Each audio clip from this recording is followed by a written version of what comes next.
ಮಾತರ್ಮೇ ಮಾತರಿಶ್ವನ್ನ ಪಿತರತುಲಗುರೋ ಭ್ರಾತರಿಷ್ಟಾಪ್ತಬಂಧೋ ಸ್ವಾಮಿನ್ನ ಸರ್ವಾಂತರಾತ್ಮನ್ನ ಜರಜರೈತರ್ಜನ್ಮ ಮೃತ್ಯಾಮಯಾನಾಂ ಗೋವಿಂದೇ ದೇಹಿ ಭಕ್ತಿಂ ಭವತಿ ಚ ಭಗವನ್ ಊರ್ಜಿತಾಂ ನಿರ್ನಿಮಿತ್ತಾಂ ನಿರ್ವ್ಯಾಜಾಂ ನಿಶ್ಚಲಾಂ ತದ್ಗುಣಗಣ ಬೃಹತೀಂ ಶಾಶ್ವತೀಮಾಶುದೇವ ನಾರಾಯಣಂ ನಮಸ್ಕೃತ್ಯ ನರಂ ಚೈವ ನರೋತ್ತಮಂ ದೇವೀಂ ಸರಸ್ವತೀಂ ವ್ಯಾಸಂ ತತೋ ಗ್ರಂಥಮುದೀರಯೇ ವಿಜಾನತಾಂ ಅವಿತ್ತಸ್ಯ ಮಧ್ವಸ್ಯ ಜಗತಿ ಗುರೋಃ ಪೂರ್ವಾಚಾರ್ಯಮಶಿಷ್ಠಾನಾಂ ಇಯಂ ಪ್ರಣತಿಮಾಲಿಕಾ. ನಾವು ಹೋದ ಬಾರಿ 31ನೇ ಅಧ್ಯಾಯವನ್ನು ನೋಡಿದ್ವಿ. 32ನೇ ಅಧ್ಯಾಯವನ್ನು ಈಗ ನೋಡಬೇಕಿದೆ.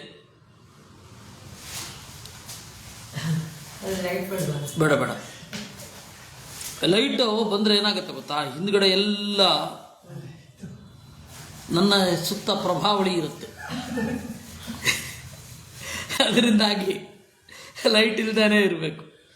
32ನೇ ಅಧ್ಯಾಯದಲ್ಲಿ ಸಂಸ್ಕಾರಗಳು ಬೇಕು ಅಂತಾರೆ. ಸಂಸ್ಕಾರ ಏದ್ಧಿ ಶೃಣುಂ ತಾಸ್ಯೇ ಸುರೋ ಭವೇತ್. ಸಂಸ್ಕಾರ ಬೇಕು.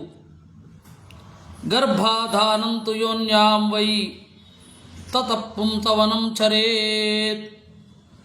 ಗರ್ಭಾಧಾನ ಅನ್ನೋದೊಂದು ಸಂಸ್ಕಾರ. ಗರ್ಭಾಧಾನ ಆದಮೇಲೆ ಪುಂಸವನ ಅಂತ. ಆ ಪುಂಸವನ ಆದಮೇಲೆ ಹೆಣ್ಣು ತಲೆಬಾಚಲಿಕ್ಕಿಲ್ಲ. ಆಗ ಸೀಮಂತೋನ್ನಯನ.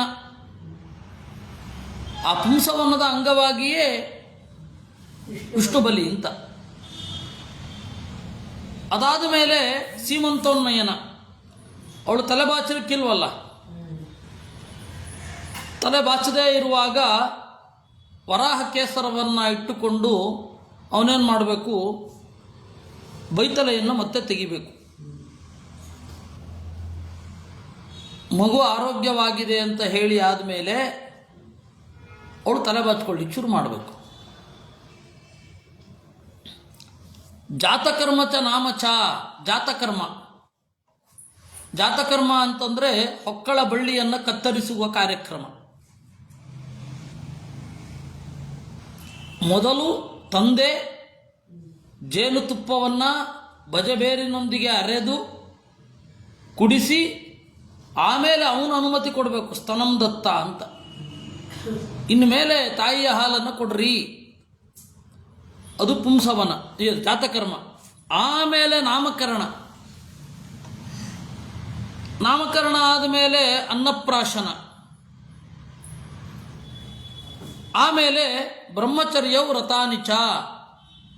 ಬ್ರಹ್ಮಚರ್ಯ ಅಂದರೆ ಉಪನಯನ. ಚತ್ವಾರಿ ವೈಷ್ಣವಿ ಪಾರ್ಥಿ ಭೌತಿಕಿ ಶ್ರೌತಿಕಿ ತಥಾ. ಅದಾದ ಮೇಲೆ ಉಪನಿಷದ್ವ್ರತ.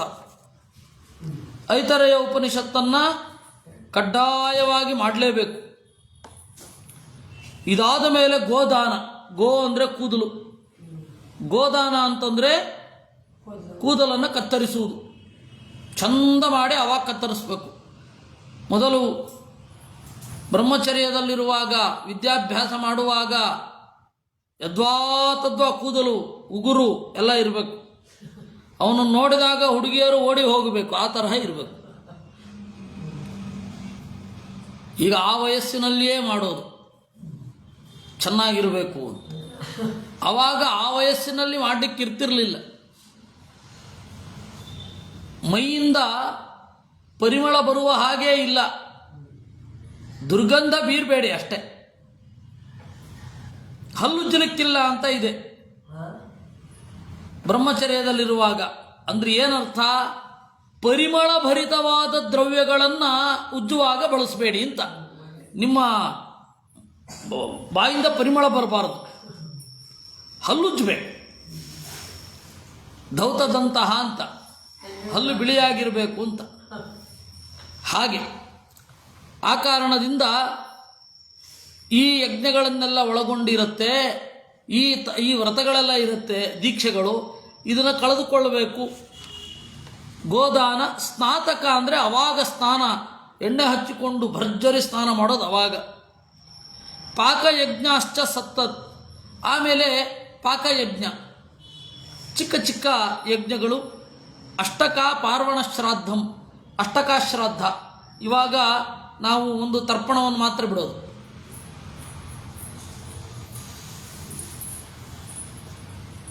ಅಷ್ಟಕ ಶ್ರಾದ್ದ, ಆಮೇಲೆ ಪಾರ್ವಣ ಶ್ರಾದ್ದ, ಆಮೇಲೆ ಆಗ್ರಯಣ ವ್ರತ ಅಂತ. ಮೊದಲ ಅನ್ನವನ್ನು ಅಗ್ನಿಗೆ ಹೋಮ ಮಾಡಿ ಅರ್ಪಿಸೋದು, ಅದನ್ನು ಆಗ್ರಯಣ ಅಂತ ಕರೀತಾರೆ. ಮೊದಲ ಬೆಳೆ. ಚೈತ್ರಿ ವಾಶ್ವಯುಜಿ ಸಪ್ತ ಹವಿರಿ ಯಜ್ಞಾಂಶ್ಚತಾನ್ ಶೃಣು. ಈ ಯಜ್ಞ ಇದೆಲ್ಲ ಸಂಸ್ಕಾರ. ಆಧಾನ, ಅಗ್ನಿಹೋತ್ರ, ದರ್ಶ, ಪೌರ್ಣಮಾಸ, ಚಾತುರ್ಮಾಸ್ಯ. ಚಾತುರ್ಮಾಸ್ಯ ಅಂದರೆ 4 ತಿಂಗಳು ಮಾಡುವ ಯಾಗವನ್ನು ಚಾತುರ್ಮಾಸ್ಯ ಅಂತ ಕರೆಯೋದು. ಚಾತುರ್ಮಾಸ್ಯ ಅಂದರೆ ಈಗ ಮಾಡ್ತಾ ಇದ್ದೇವಲ್ಲ ನಾವು, ಅಲ್ಲ, ಅದು ಮಾಡಬೇಕು ಇಂದ್ರಿಯ ನಿಗ್ರಹ ಅಂತ ಹೇಳಲಿಕ್ಕೆ. ಆದರೆ ವಾಸ್ತವವಾಗಿ ಚಾತುರ್ಮಾಸ್ಯ ಯಾಗ ಅಂತ ವೇದ ಹೇಳುತ್ತಲ್ಲ, ಅದು ಬೇರೆ. ಆ ಚಾತುರ್ಮಾಸ್ಯಕ್ಕೂ ಈ ಚಾತುರ್ಮಾಸ್ಯಕ್ಕೂ ಒಂದು ಚೂರು ಸಂಬಂಧ ಇಲ್ಲ. ಚಾತುರ್ಮಾಸ್ಯ ಪಶುಬಂಧ ಸೌತ್ರಾಮಣಿ ಅಂತ ಆಯ್ತಾ. ಇದು ಪ್ರಕೃತಿ ಯಜ್ಞಗಳು, ಪ್ರಕೃತಿ ಯಾಗಗಳು ಅಂತ. ಇವು 7 ಬೇಸಿಕ್. ಈ 7 ಮತ್ತೆ ಹಿರಿದಾಗುತ್ತೆ. ಇದು ಪ್ರಕೃತಿ ಯಜ್ಞ. ವಿಕೃತಿ ಯಜ್ಞ ಅಂತ ಅಗ್ನಿಷ್ಟೋಮ, ಜ್ಯೋತಿಷ್ಠೋಮ, ಉಕ್ಥ್ಯ, ಷೋಡಶಿ, ವಾಜಪೇಯ, ಅತಿರಾತ್ರ, ಆಪ್ತೋರ್ಯಾಮ ಅಂತ 7 ಯಾಗಗಳು. ಪಾಕಯಾಗ ಅಂತ ಹೇಳಿದ್ರೆ ಚಿಕ್ಕದು. ಆಧಾನ, ಅಗ್ನಿಹೋತ್ರ, ದರ್ಶ, ಪೌರ್ಣಮಾಸ, ಚಾತುರ್ಮಾಸ್ಯ, ಪಶುಬಂಧ, ಸೌತ್ರಾಮಣಿ ಅಂತ ಇದು ಚಿಕ್ಕ ಚಿಕ್ಕ ಯಾಗ. ಇದನ್ನ ದೊಡ್ಡದು ಮಾಡಿದ್ರೆ ಅದು ವಿಕೃತ, ಪರಿಷ್ಕೃತ ಅಂತ ಅರ್ಥ. ವಿಕೃತ ಅಂದರೆ ವೈದಿಕ ಪರಿಭಾಷೆಯಲ್ಲಿ ಪ್ರಕೃತಿ ಯಾಗಗಳು ಮತ್ತು ವಿಕೃತಿ ಯಾಗಗಳು ಅಂತಿವೆ. ಪ್ರಕೃತಿ ಯಾಗ ಚಿಕ್ಕದು, ವಿಕೃತಿ ಯಾಗ ದೊಡ್ಡದು. ಈ ಅಗ್ನಿಷ್ಟೋಮ, ಅತಿರಾತ್ರ, ಆಪ್ತೋರ್ಯಾಮ ಅಂತೆಲ್ಲ ಇದೆಯಲ್ಲ, ಷೋಡಶಿ, ಇವೆಲ್ಲ ಇದನ್ನೆಲ್ಲ ಒಳಗೊಂಡು ವರ್ಷಗಟ್ಟಲೆ ಮಾಡಿದ್ರೆ ಅದು ಅಶ್ವಮೇಧ, ರಾಜಸೂಯ, ಸ್ವಲ್ಪ ಸ್ವಲ್ಪ ವ್ಯತ್ಯಾಸಗಳೊಂದಿಗೆ ಶುರು ಆಗುತ್ತೆ. ಬೇಸಿಕಲಿ ಇದು ಮಾಡಲೇಬೇಕು.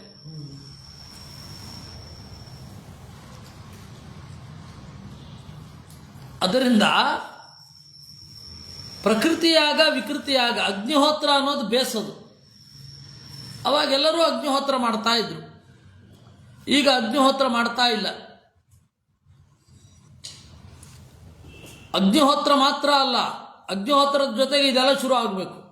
ಅದಕ್ಕೆ ಔಪಾಸನ ಅಂತ ಒಂದು ಚಿಕ್ಕ ಮಟ್ಟವನ್ನು ನಾವು ಮಾಡಿಕೊಂಡಿದ್ದೀವಿ. ಪ್ರತಿ ದಿವಸ ಅಗ್ನಿಯಲ್ಲಿ ಮಾಡೋದು ಅಂತ.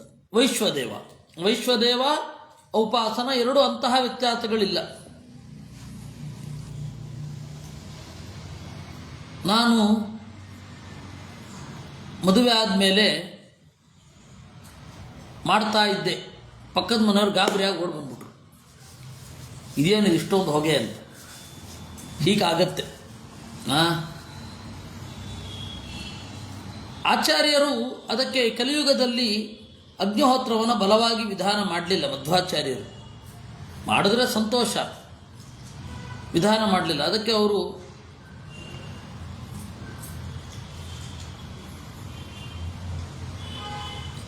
ಔಪಾಸನ ವೈಶ್ವದೇವ ಮಾಡಿ ಅಂತಾರೆ. ಸಂಧ್ಯಾ ವಂದನೆ, ವೈಶ್ವದೇವ, ದೇವರ ಪೂಜೆ ಊರಿಂದ ಊರಿಗೆ ಹೋಗಬೇಕಾಗತ್ತೆ ಅಂತ ಗೊತ್ತಿರ್ತಿತ್ತು. ಈ ತರಹ ರಾತ್ರಿ ಹೋಗಿ ಬೆಳಗ್ಗೆ ಇಳಿದು ಆ ಥರ ಎಲ್ಲ ಮಾಡ್ತೀವಿ ಅಂತ ಗೊತ್ತಿತ್ತು ಅವ್ರಿಗೆ. ರಾತ್ರಿ ಇಡೀ ಪ್ರಯಾಣ ಮಾಡಿ ಇವಾಗ ಅಗ್ನಿನ ಎಲ್ಲೆತ್ಕೊಂಡು ಹೋಗೋದು. ಅದಕ್ಕೆ ಅಗ್ನಿಹೋತ್ರವನ್ನು ತೊಂದರೆ ಇಲ್ಲ. ಹಿರಣ್ಯಾಂಗ್ರಿರ್ ಹಿರಣ್ಯಾಕ್ಷೋ ಹಿರಣ್ಯಮಿತ್ರ ಇತ್ಯತಃ ಹಿರಣ್ಯಪಾಣಿರ್ ಹೋಮಾಕ್ಷೋ ಹೇಮಾಂಗೋ ಹೇಮಸೂತ್ರಕಃ ಹಿರಣ್ಯಾಸ್ಯೋ ಹಿರಣ್ಯಾಂಗೋ ಹೇಮಜಿಹ್ವೋ ಹಿರಣ್ಯವಾನ್ ಅಶ್ವಮೇಧೋ ಹಿ ತರ್ವೇಚಃ ಗುಣಾಶ್ಚಾಷ್ಟಾಶ್ಚ ತಾಂಶೃಣು. ಸೂರ್ಯನನ್ನು ಅಗ್ನಿಯನ್ನು ಆರಾಧನೆ ಮಾಡಬೇಕು ಅಂತ. ಅಗ್ನಿಯನ್ನು ಆರಾಧನೆ ಮಾಡಿ ಅಗ್ನಿಹೋತ್ರದ ತುದಿ ಯಾವುದು ಅಂತಂದರೆ ಅಶ್ವಮೇಧ. ಅದಲ್ಲದೆ 8 ಗುಣಗಳಿದೆ.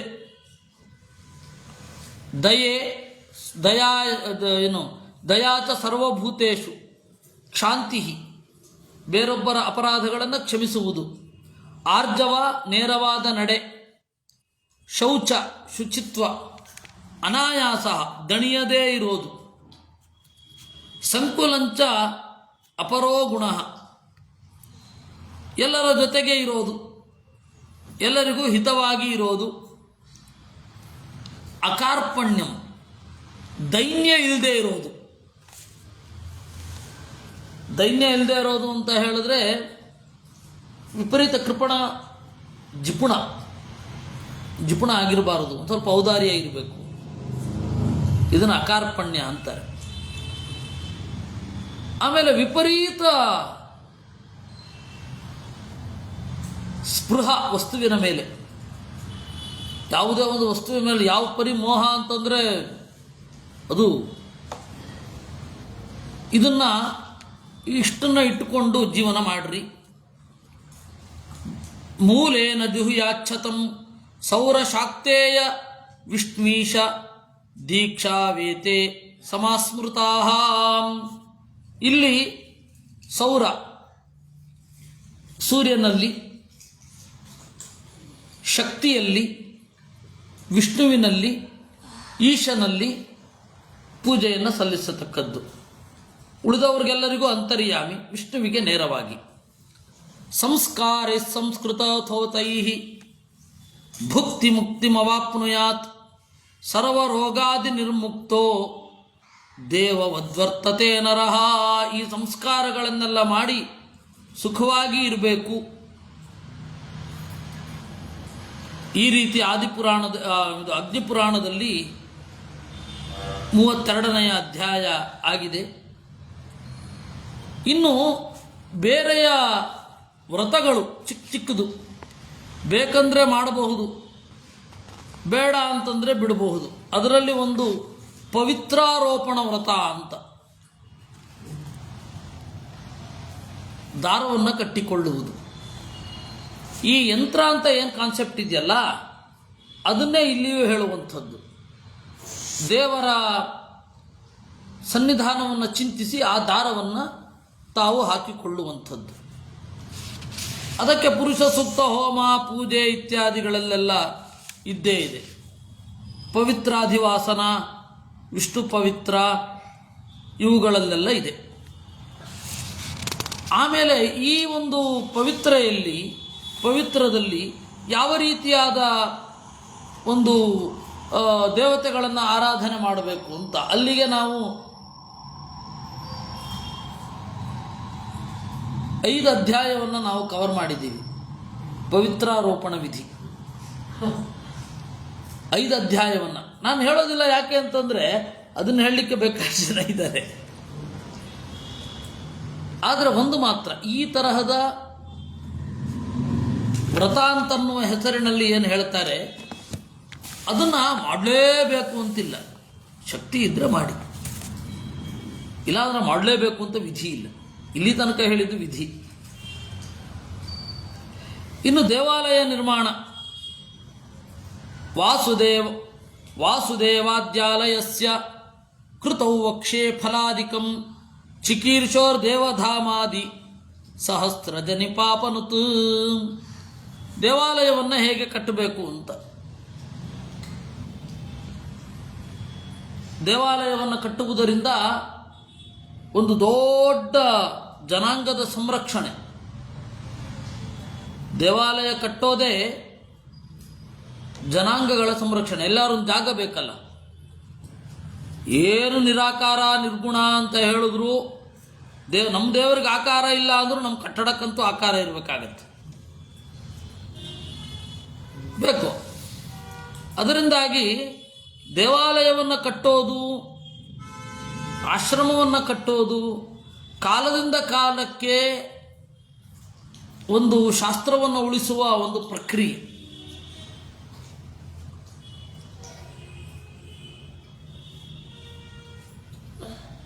ಒಂದು ಪರಿಮಿತವಾದ ಕಟ್ಟಡವಿಲ್ಲದೆ, ಪರಿಮಿತವಾದ ಒಂದು ಈವೆಂಟ್, ಆರಾಧನೆ ಮೊದಲಾದವುಗಳಿಲ್ಲದೆ ಶಾಸ್ತ್ರವನ್ನು ಹಾಗೇ ಉಳಿಸ್ತೇವೆ ಅನ್ನೋದು ಕಷ್ಟವೇ. ಹಾಗಂತ ಹೇಳಿ ಇದನ್ನು ಅತಿಯೂ ಮಾಡಬಾರ್ದು. ಅದು ಎಚ್ಚರವೂ ಜೊತೆಗೆ ಇರಲೇಬೇಕು. ಅನವಶ್ಯಕವಾದ ಪದಾರ್ಥಗಳಿಗೂ ಎಡೆ ಮಾಡಬಾರದು. ಅವಶ್ಯಕವಾದದ್ದು ಎಷ್ಟೋ ಅಷ್ಟು ಇರಲೂಬೇಕು. ಅದರಿಂದ ಒಂದು ದೇವಾಲಯ ಅಂದರೆ ಏನಿರಬೇಕು? ದೇವಾಲಯವನ್ನು ಸರಿಯಾಗಿ ಕಟ್ಟೋದು ಮಾತ್ರ ಅಲ್ಲ, ಚೆನ್ನಾಗಿ ನಡೆಸಬೇಕಾಗತ್ತೆ. ಯಾಕೆಂದರೆ ನಪ್ರತಿಷ್ಠಾ ಸಮೋರಿಪುಹು ಅಂತ. ಒಂದು ದೇವತಾ ಪ್ರತಿಮೆಯನ್ನು ಪ್ರತಿಷ್ಠೆ ಮಾಡೋದಕ್ಕಿಂತ ದೊಡ್ಡ ಶತ್ರು ಇಲ್ಲವೇ ಇಲ್ಲ. ಅಂದರೆ ಅಷ್ಟು ಎಚ್ಚರದಿಂದ ನಡೆಸಬೇಕು ಅಂತ ಅರ್ಥ. ಅದರ ಹಿಂದಿನ ಕಾಳಜಿ ಅರ್ಥ ಮಾಡಿಕೊಳ್ಬೇಕು. ಈಗ ಅದೇ ರೀತಿಯಾದ ಮಾತಿದೆ ಅಲ್ವಾ? ಹೇಗೆ? ಅದೇ ರೀತಿಯಾದ ಮಾತು. ಪೌರೋಹಿತ್ಯ ಅನ್ನೋದು ನರಕಾಯ ಮತಿಶ್ಚೇತ್ತೆ ಪೌರೋಹಿತ್ಯಂ ಸಮಾಚಾರ. ನರಕಕ್ಕೆ ಹೋಗಬೇಕು ಅಂತ ಒಂದುಂಟಾ, ಪೌರೋಹಿತ್ಯ ಮಾಡು. ಅದರ ಅಭಿಪ್ರಾಯ ಪೌರೋಹಿತ್ಯ ಮಾಡಬೇಡಿ ಅಂತಲ್ಲ, ಎಚ್ಚರದಿಂದ ಮಾಡಿ ಅಂತ ಅರ್ಥ.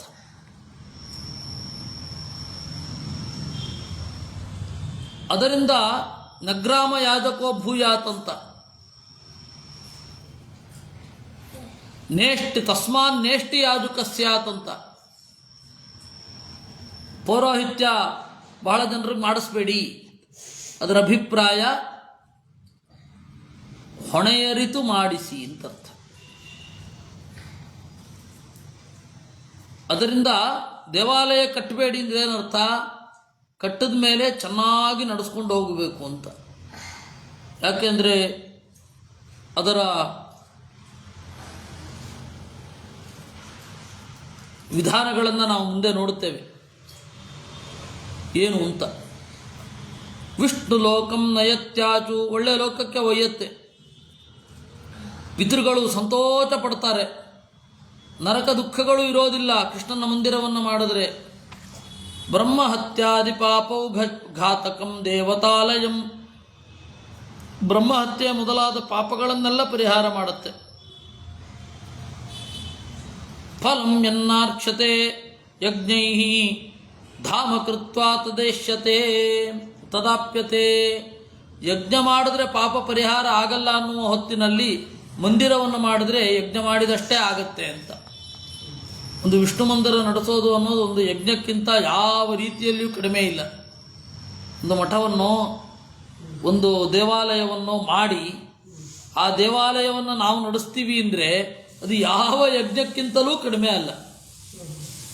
ಅಷ್ಟು ಕಷ್ಟ.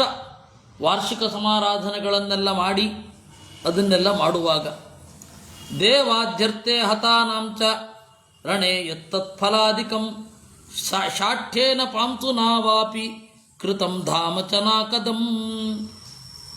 ಯುದ್ಧದಲ್ಲಿ ಮಡಿದರೆ ಎಷ್ಟು ಪುಣ್ಯವೋ ಅಷ್ಟೇ ಪುಣ್ಯ ಒಂದು ದೇವಾಲಯವನ್ನು ಮಾಡಿ ಅದನ್ನು ನಡೆಸ್ಕೊಂಡು ಹೋದರೆ.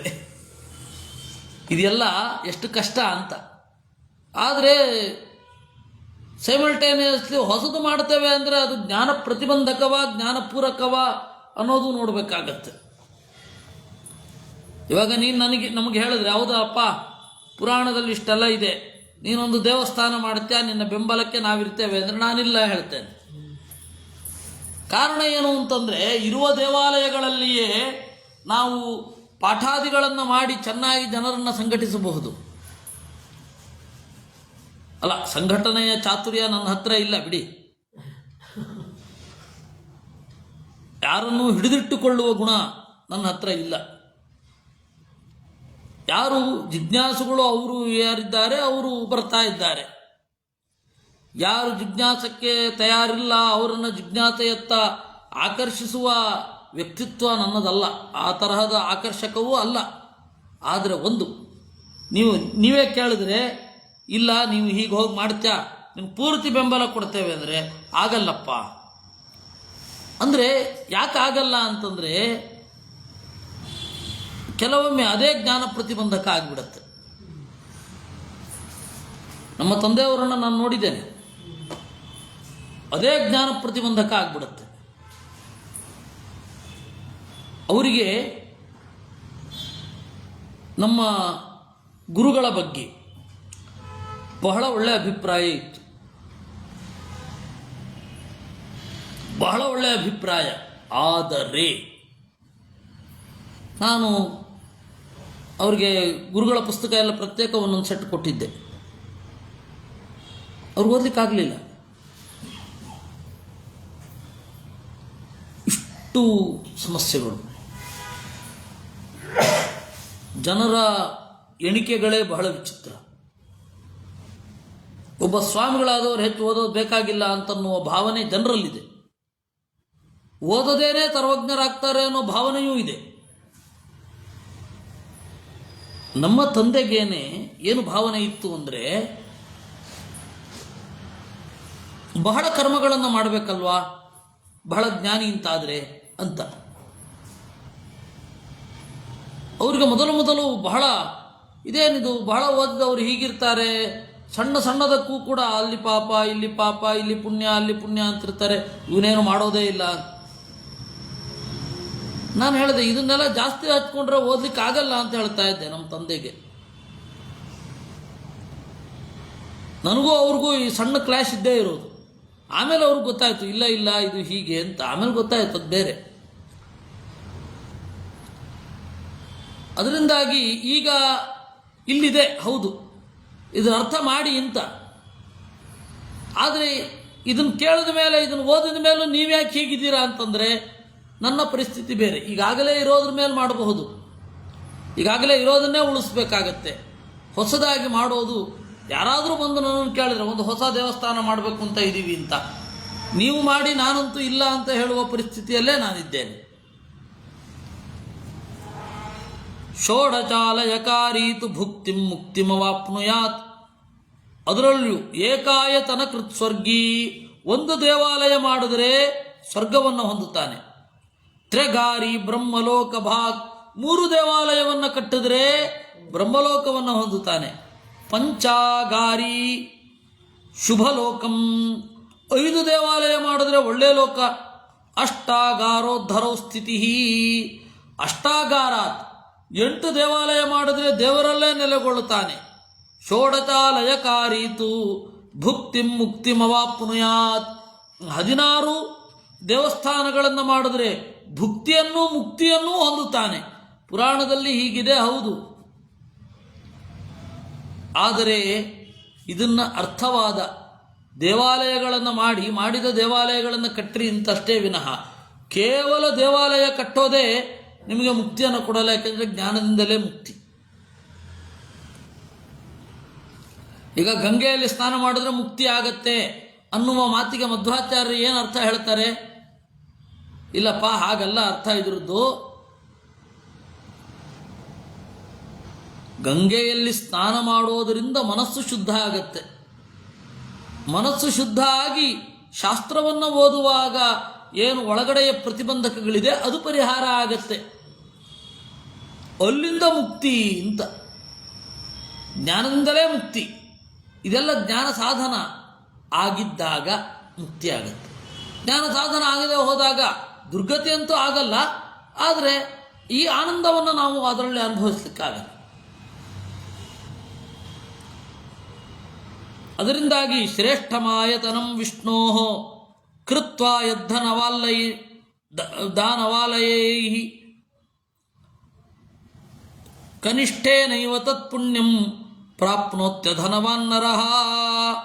ಶ್ರೇಷ್ಠಮಾಯತನಂ ಕೃತ್ವ, ಹಣವಂತ ದೊಡ್ಡ ದೇವಸ್ಥಾನವನ್ನು ಮಾಡ್ತಾನೆ. ಕನಿಷ್ಠೇನೈವ ತತ್ಪುಣ್ಯಂ ಅಧನವಾನ್ ನರಃ. ಯಾರಿಗೆ ಹಣ ಇಲ್ಲ ಅವನು ಸಣ್ಣ ದೇವಾಲಯ ಮಾಡಿದ್ರೂ ಆಯಿತು, ಒಳ್ಳೆಯ ಗತಿಯನ್ನು ಹೊಂದುತ್ತಾನೆ. ಸಮುತ್ಪಾದ್ಯ ಧನಂ ಕೃತ್ವ ಸ್ವಲ್ಪೇನಾಪಿ ಸುರಾಲಯಂ ಕಾರಯಿತ್ವಾ ಹರೇ ಪುಣ್ಯಂ ಪ್ರಾಪ್ನೋತ್ಯಭ್ಯಧಿಕಂ ವರಾನ್. ಅದರಿಂದ ತನ್ನ ಯೋಗ್ಯತೆ ಎಷ್ಟೋ ಅಷ್ಟು, ಅಂದರೆ ಸಾಲಾದಿಗಳನ್ನು ಮಾಡಿ ಇತ್ಯಾದಿಗಳನ್ನು ಮಾಡೋದು ಬೇಕಿಲ್ಲ. ಕಾರಯನ್ ಭವನಂ ಭಾತಿ ಯತ್ರಾಸ್ತೆ ಗರುಡಧ್ವಜಃ ಬಾಲ್ಯೇತು ಕ್ರೀಡಮಾನಾಯೇ ಪಾಂಸುಭಿರ್ಭವನಂ ಹರೇ. ಯಾರು ಬಾಲ್ಯದಲ್ಲಿ ಆಟ ಆಡ್ತಾ ಮಣ್ಣಿನಿಂದ ಮರಳಿನಿಂದ ಮನೆ ಕಟ್ಟಿದವರಿಗೂ ಒಳ್ಳೆಯದಾಗುತ್ತೆ. ಅಂದರೆ ಇದು ಅರ್ಥವಾದ, ಕಟ್ಟಬೇಕು ಅಂತ ಅಷ್ಟೇ ತಾತ್ಪರ್ಯವೇ ವಿನಃ ಆಯಿತು ನಾವು ಬಾಲ್ಯದಲ್ಲಿ ತಮಾಷೆಗೆ ಆಟ ಆಡ್ತಾ ಮರಳಿನಿಂದ ಮನೆ ಕಟ್ಟಿದ್ದೀವಿ ನಮಗೆ ಅದು ಪುಣ್ಯ ಬಂತು ಅಂತಲ್ಲ. ಇದೆಲ್ಲ ಅರ್ಥವಾದದ ದೃಷ್ಟಿ. ಅರ್ಥವಾದ ಅಂದರೆ ಇದರ ಸ್ಪಿರಿಟನ್ನು ತಗೊಳ್ಳಿ, ಇದನ್ನು ವರ್ಬಲ್ಲಾಗಿ ಹಾಗೆ ತಗೊಳ್ಬೇಡಿ ಅಂತ. ವಾಸುದೇವಸ್ಯ ಕುರ್ವಂತಿ ತೇಪಿ ತಲ್ಲೋಕಗಾಮಿನಃ ತೀರ್ಥೇ ಚಾಯತನೆ ಪುಣ್ಯೆ ಸಿದ್ಧಕ್ಷೇತ್ರೇ ತಥಾಶ್ರಮೇ. ತೀರ್ಥಕ್ಷೇತ್ರದಲ್ಲಿ, ಪುಣ್ಯವಾದ ಆಯತನದಲ್ಲಿ, ಸಿದ್ಧಕ್ಷೇತ್ರದಲ್ಲಿ, ಆಶ್ರಮದಲ್ಲಿ ದೇವರ ಮನೆ ಮಾಡಿದ್ರೆ ತ್ರಿಗುಣ ಫಲ. ಅಂದರೆ ಅಲ್ಲಿಯ ಬರೋ ಜನರಿಗೆ ಅನುಕೂಲ ಆಗಬೇಕು ಅಂತನ್ನುವ ದೃಷ್ಟಿ. ಯೇ ವಿಲಿಂಪಂತಿ ಭವನಂ ತೇ ಯಾಂತಿ ಭಗವತ್ಪುರಂ. ಇನ್ನು ಆ ಮಾಡಿದ ಪಟ್ಟಣವನ್ನು ಚೆನ್ನಾಗಿ ಅಲಂಕಾರ ಮಾಡಿದರೆ, ಮನೆಯನ್ನು ಭವನವನ್ನು ಚೆನ್ನಾಗಿ ಯಾರು ಅಲಂಕಾರ ಮಾಡುತ್ತಾರೆ ಅವರು ಒಳ್ಳೆಯ ಲೋಕವನ್ನು ಹೊಂದುತ್ತಾರೆ. ಅವಾಗೆಲ್ಲ ಪ್ರಾಯಶ್ಚಿತ್ತ ಏನಾದರೂ ಪಾಪ ಮಾಡಿದ್ರೆ ಏನು ಅಂತ ಹೇಳಿದ್ರೆ, ಪ್ರತಿಯೊಂದು ಜಾಗಗಳಿಗೆ ಹೋಗಿ ಅಲ್ಲಿ ಕಸಬಳಿ, ಅಲ್ಲಿ ಸುಣ್ಣ ಬಣ್ಣವನ್ನು ಮಾಡು ಇತ್ಯಾದಿ ಇತ್ಯಾದಿಗಳು. ಅವಾಗ ಅದೊಂದು ಶಿಸ್ತು. ಈಗಲೂ ಕೂಡ ಇಸ್ಕಾನ್ನಂತಹ ಒಂದು ಸಂಸ್ಥೆಗಳಲ್ಲಿ ಅದೇ ಇದೆ. ನೀನು ಈ ಪಾಪ ಮಾಡಿದ್ಯಾ, ಪ್ರಾಯಶ್ಚಿತ್ತ ಏನು ಅಂದರೆ ಬಂದವರ ಕಾಲು ಒತ್ತು. ನೀವು ಈ ಸುಬ್ರಹ್ಮಣ್ಯ ದರ್ಪಣ ತೀರ್ಥ ನೋಡಿದ್ದೀರ? ದರ್ಪಣ ತೀರ್ಥದಿಂದ ಹೀಗೆ ಮೇಲ್ಗಡೆ ಬರುವಾಗ ಎಲ್ಲ ಕೆತ್ತನೆಗಳಿದೆ, ಅದರ ಮೇಲೆ ಕಾಲಿಟ್ಟೇ ಬರಬೇಕು ನೀವು. ಅದು ಯಾರು ಅಂದರೆ ಯಾವುದೋ ಒಬ್ಬ ರಾಜ, ಯಾವುದೋ ಒಬ್ಬ ಶ್ರೇಷ್ಠಿ ಶ್ರೀಮಂತ, ಯಾವುದೋ ಒಬ್ಬ ಗೃಹಸ್ಥ, ಅವನೇನೋ ತಪ್ಪು ಮಾಡಿರ್ತಾನೆ. ಹಾಗೆ ತಪ್ಪು ಮಾಡಿದ್ದಾಗ ಅವರು ಹೇಳ್ತಾರೆ, ನೀನು ಈ ಒಂದು ದೇವಾಲಯವನ್ನು ಕಟ್ಟಿಸು ಅಂತ. ದೇವಾಲಯ ಕಟ್ಟಿಯಾಗಿದೆ, ಸೋಪಾನಗಳನ್ನು ಕಟ್ಟಿಸು. ಸೋಪಾನಗಳ ಮೇಲೆ ಅವನ ಚಿತ್ರವನ್ನೇ ಅವನು ಬರ್ಕೊಂಡಿರ್ತಾನೆ. ಯಾಕೆ ಅಂದರೆ ಇಲ್ಲಿ ಬರುವ ಭಕ್ತರೆಲ್ಲ ನನ್ನ ತಲೆಯ ಮೇಲೆ ಕಾಲಿಟ್ಟಿದ್ದಾರೆ, ನಾನು ಹೋದ ಮೇಲೂ ಕೂಡ ನನಗೆ ಆ ಭಾವನೆ ಇರುತ್ತೆ ಅಂತನ್ನುವ ಸಲುವಾಗಿ ತನ್ನ ಚಿತ್ರವನ್ನು ಅವನಲ್ಲಿ ಕೆತ್ತಿಸಿರ್ತಾನೆ. ಭಕ್ತರೆಲ್ಲ ಅದರ ಮೇಲೆ ಕಾಲಿಟ್ಕೊಂಡೇ ಹೋಗಬೇಕು. ಈ ದೇವಾಲಯಕ್ಕೆ ಬಂದ ಭಕ್ತರ ತಲೆಯ ಮೇಲೆ ಕಾಲಿಟ್ಟು ನಾನು ಹೋಗ್ತಾ ಇದ್ದೆ, ನನ್ನ ತಲೆ ಮೇಲೆ ಕಾಲಿಟ್ಟು ಹೋಗ್ತಾ ಇದ್ದಾರೆ ಅಂತನ್ನುವ ಅರ್ಪಣೆ ಅದು. ಇವೆಲ್ಲ ಬಹಳ ಪ್ರಾಯಶ್ಚಿತ್ತಗಳಿಗೆ ಅವರು ಮಾಡಿಕೊಂಡದ್ದು.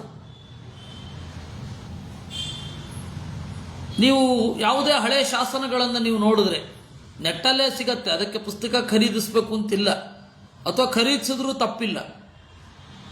ಎಷ್ಟು ತರಹದ ಶಾಸನಗಳಿವೆ ಅಂತ ನೀವು ನೋಡಿದ್ರೆ ಅದರಲ್ಲಿ ಇದು ಒಂದು. ಅದರಿಂದ ಅದೆಲ್ಲ ಇವತ್ತಿಗೂ ಉಳಿದಿದೆ ನೋಡಿ. ಮೊನ್ನೆ ರಸೀದ್ ಕೊಟ್ಟಿದ್ದು ಎಲ್ಲ ಇಲ್ಲ. ಇವ್ರು ಏನು ಮಾಡಿದರೂ ಇಲ್ಲ, ಅಲ್ಲೇ ಕೆತ್ತಿಸ್ಬೇಕು. ಕಲ್ಲಲ್ಲಿ ಕೆತ್ತಿಸಿದ್ದು ಉಳಿಯುತ್ತೆ, ಅದಕ್ಕಿಂತ ತಾಡವಾಲೆಯಲ್ಲಿ ಬರೆದದ್ದು ಉಳಿಯುತ್ತೆ, ಅದಕ್ಕಿಂತ ಪ್ರಿಂಟ್ ಮಾಡಿಸಿದ್ದು ಬೇಗ 50 ವರ್ಷವೂ ಇರಲ್ಲ. ಅಷ್ಟರೊಳಗಡೆ ಜೀರ್ಣ ಆಗಿ ಗುಣಭಕ್ಷಿತವಾಗಿ ಹೋಗಿಬಿಡುತ್ತೆ. ವಿಷ್ಣು ರುದ್ರಾರ್ಕ ದೈವ್ಯಾದೇಹ ಗೃಹಕರ್ತಾಚ ಕೀರ್ತಿ ಭಾಗ್, ಒಳ್ಳೆ ಕೀರ್ತಿಯನ್ನು ಹೊಂದುತ್ತಾನೆ. ಕಿಂತಸ್ಯ ವಿತ್ತ ನಿಚಯೈ ಮೂಢಸ್ಯ ಪರಿರಕ್ಷಿಣ. ಜಿಪುಣನಾದವನ ಗತಿ ಏನು? ಜಿಪುಣನಾದವನು ಏನು ಪ್ರಯೋಜನ ಇಲ್ಲ, ಜನ ಅವನನ್ನು ಬೈತಾರಷ್ಟೆ, ಅವ್ರಿಗೆ ಉಳಿಯುತ್ತೆ, ಕೀರ್ತಿ ಉಳಿಯುತ್ತೆ. ಹಾಗಂತ ಹೇಳಿ ಹೆಂಡತಿ ಮಕ್ಕಳಿಗೇನೆ ನೋಡದೆ ಖರ್ಚು ಮಾಡಿಯೂ ಪ್ರಯೋಜನ ಇಲ್ಲ, ಜನ ಅದಕ್ಕೂ ಬೈತಾರೆ. ಅದಕ್ಕಾಗಿ ಯಥಾಯೋಗ್ಯವಾಗಿ ಎಷ್ಟು ಶಕ್ತಿ ಉಂಟೋ ಅಷ್ಟು ಮಾಡೋದು. ದುಃಖಾರ್ಜಿತೈರ್ಯ ಕೃಷ್ಣಸ್ಯ ನಕಾರಯತಿ ಕೇತನಂ ಮೋಘಭೋಗ್ಯಂ ಧನಂ ಯಸ್ಯ ವಿಪ್ರದಿವೌಕತಾಂ ನೋಪಭೋಗಾಯ ಬಂಧೂನಾಂ ವ್ಯರ್ಥಸ್ತಸ್ಯ ಧನಾಗಮಃ.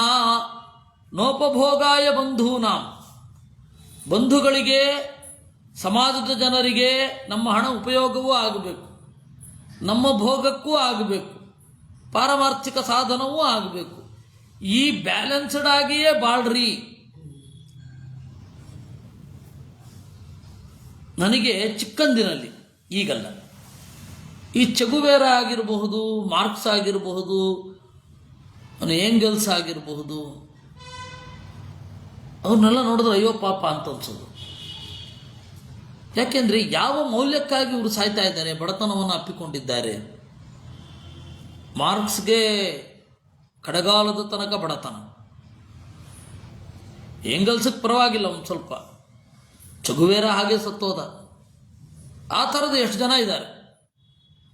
ಅದೇ ನಾನು ಕೃಷ್ಣಾಚಾರ್ಯರನ್ನು ನೋಡ್ತಾ ಇದ್ದೆ. ಕೃಷ್ಣಾಚಾರ್ಯ ನೋಡ್ತಾ ಇದ್ದೆ ಇನ್ ದ ಸೆನ್ಸ್, ನಾವಲ್ಲ, ಇವಾಗ ಪ್ರಾಯ ಅವರು 30ರಲ್ಲಿ ಹೋಗಿಬಿಟ್ಟಿದ್ದಾರೆ, 40ರ ದಶಕದಲ್ಲೂ ಹೋಗಿದ್ದಾರೆ. ಅವರೆಲ್ಲ ಕಷ್ಟಪಟ್ಟು ಪುಸ್ತಕಗಳನ್ನು, ಆಸ್ತಿ ಮಾರಿ ಪುಸ್ತಕಗಳನ್ನು ಪ್ರಿಂಟ್ ಮಾಡೋದು.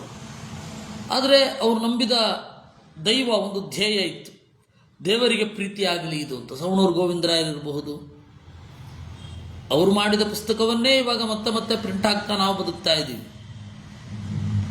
ನಮ್ಮದು ಹೊಸ ಕಾಂಟ್ರಿಬ್ಯೂಷನ್ ಅಲ್ಲ ಅದು.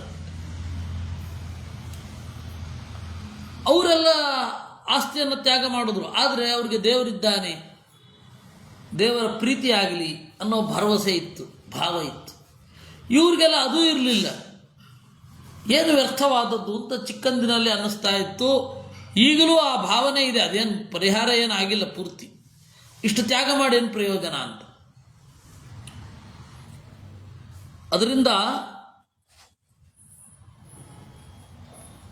ನೋಪಭೋಗಾಯ ಬಂಧೂನಾಂ, ಬಂಧುಗಳ ಉಪಭೋಗಕ್ಕೂ ಕೊಡಲಿಲ್ಲ, ಸಮಾಜಕ್ಕೂ ಕೊಡಲಿಲ್ಲ, ನೀವು ಅನುಭವಿಸ್ತಿಲ್ಲ. ಏನು ಮಾಡಿದ ಹಾಗಾಯಿತು? ಮೋಘ ಅಲ್ವೇ? ಮೋಘ ಅಂದರೆ ವ್ಯರ್ಥ ಅಲ್ವೇ? ಅತಶ್ಚಕಾರ ಯದ್ಧೀಮಾನ್ ವಿಷ್ಣುವಾದೇರ್ ಮಂದಿರಾಧಿಕಂ. ಅದರಿಂದ ದೇವಾಲಯ ಕೃತಿಯಲ್ಲಿ ಮಾಡುವಾಗ ಮೃಣ್ಮಯಾತ್ ದಾರುಜೇ ಪುಣ್ಯಂ, ಮಣ್ಣಿನ ದೇವಾಲಯಕ್ಕಿಂತ ದಾರುಜೇ ಪುಣ್ಯಂ, ಮರದ ದೇವಾಲಯ ಮಿಗಿಲು. ಅದಕ್ಕೆ ನೀವು ನೋಡಿ, ಹೊರಗಡೆಯಿಂದ ಮೃಣ್ಮಯ, ಒಳಗಡೆ ದಾರುಮಯ. ಮೃಣ್ಮಯ ದಾರುಮಯದ ಮಿಶ್ರಣ, ಮರದ ದಳಿ ಎಲ್ಲ ಇರುತ್ತೆ ದೇವಾಲಯಗಳಲ್ಲಿ.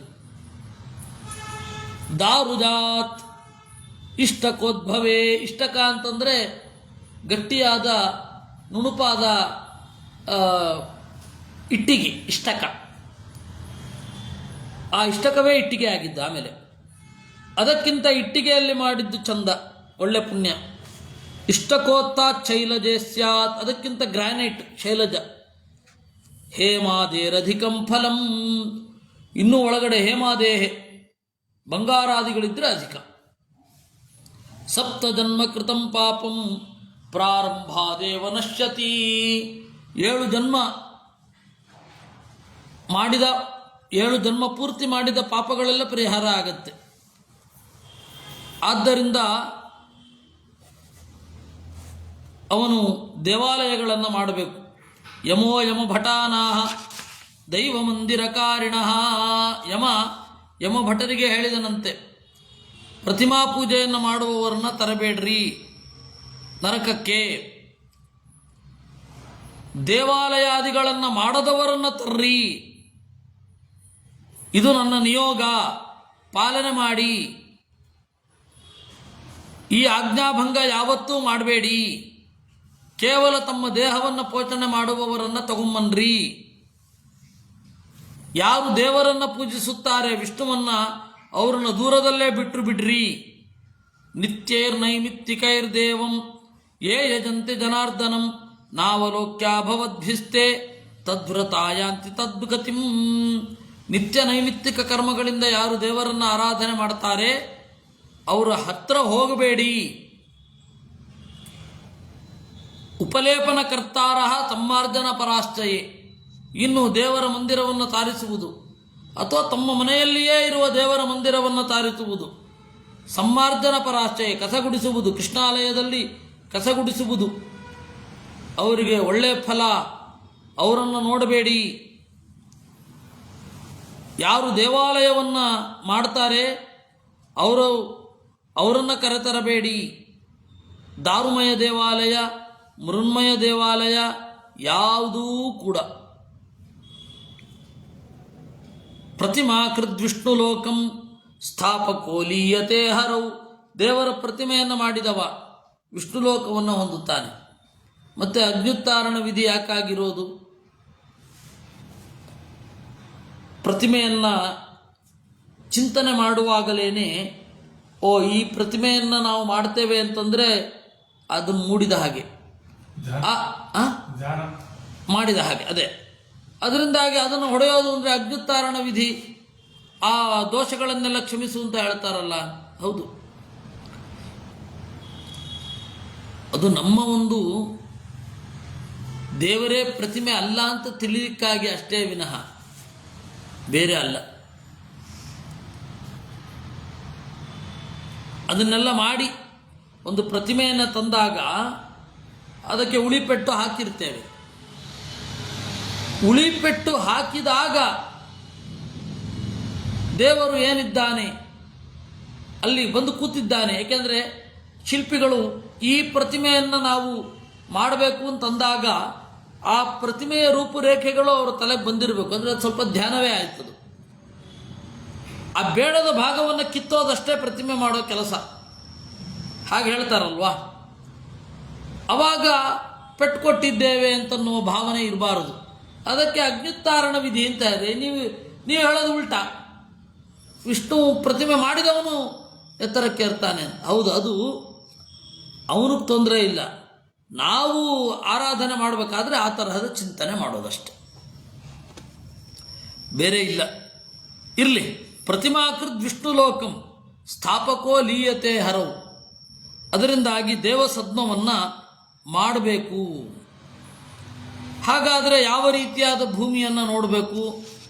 ದೇವಾಲಯವನ್ನು ಮಾಡುವಾಗ ವಾಸ್ತುಮಂಡಲ ದೇವತೆ ಯಾರು, ಪೂಜನ ಹೇಗೆ, ಅರ್ಘ್ಯ ಹೇಗೆ, ಬಲಿದಾನ ಹೇಗೆ, ಶಿಲಾ ವಿನ್ಯಾಸ ಏನು ಇತ್ಯಾದಿಗಳನ್ನೆಲ್ಲ, ಪ್ರಾಸಾದ ಲಕ್ಷಣ, ಅದನ್ನೆಲ್ಲ ಮುಂದಿನ ದಿನಗಳಲ್ಲಿ ನೋಡೋಣ ಅಂತ ಹೇಳ್ತಾ ವಿಷ್ಣು ಪುರಾಣವನ್ನು ಮುಗಿಸಿ. ಸರ್, ಭಾಗವತದ ಫಲಶ್ರುತಿಯಲ್ಲಿ ಭಾಗವತದ ಒಂದು ಶ್ಲೋಕ ಓದಿದ್ರೆ, ಹೌದು, ಗಂಗಾ ತೀರದಲ್ಲಿ ವಿಷ್ಣು ದೇವಾಲಯ ಹೌದು ನಿರ್ಮಿಸಿ ಅದನ್ನ ಪೂಜೆ ನಡೆಸಿದಷ್ಟು ಪುಣ್ಯ. ಪುಣ್ಯ ಅಂದ್ರೆ ಅಷ್ಟು, ಅದರದೇ ತಾತ್ಪರ್ಯ, ಅದೇ ತಾತ್ಪರ್ಯ, ಜ್ಞಾನದಲ್ಲೇ ತಾತ್ಪರ್ಯ. ಇಷ್ಟು ಸಾಕು. 45ಕ್ಕೆ ಶುರು ಮಾಡ್ತೇನೆ. 45ಕ್ಕೆ 11:45ಕ್ಕೆ ಶುರು ಮಾಡಿ ಒಂದು ಸ್ವಲ್ಪ ತತ್ವ ನಿರ್ಣಯವನ್ನು ನೋಡೋಣ. ಕೃಷ್ಣಾರ್ಪಣಮಸ್ತು.